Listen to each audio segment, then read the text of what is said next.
సుధాకర్ ఎవరు?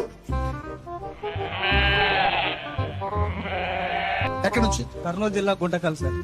కర్నూలు జిల్లా గుంటకల్ సార్. కర్నూలు జిల్లా గుంటకల్ సార్. కర్నూలు జిల్లా నుంచి వచ్చాడబ్బా. ఎందుకు వచ్చావు సుధాకర్? మాకు చాలా సమస్యలు ఉన్నాయి సార్. ఇంట్లో సంతోషం లేదు, అప్పుల సమస్యలు ఎక్కువ ఉన్నాయి. మా ఇంట్లో ఒక గంట వరకు పడట్లేదు సార్. ఎంత అప్పు ఉంది సుధాకర్? సుమారు 10 lakhs వరకు ఉన్నాయి 10 లక్షలు. సార్. నీ చేతికి నేను ఒకటి ఇస్తున్నాను సుధాకర్, నీ అప్పు తీరుతుంది సుధాకర్. నా చేతుల్లో నుంచి ఒక ప్రభావం నీ లోపలికి వస్తుంది సుధాకర్. దేవుని శక్తి నిన్ను తాకుతుంది, దేవుని బలము నిన్ను తాకుతుంది, దేవుని అభిషేకము తాకుతుంది. టచ్.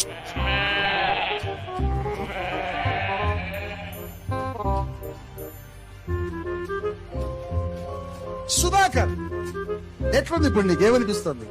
చాలా సంతోషంగా ఉన్నాయి. నీ 10 లక్షల అప్పు తీరుతుంది, నువ్వు ఇక్కడికి వచ్చి సాక్ష్యం చెబుతావు.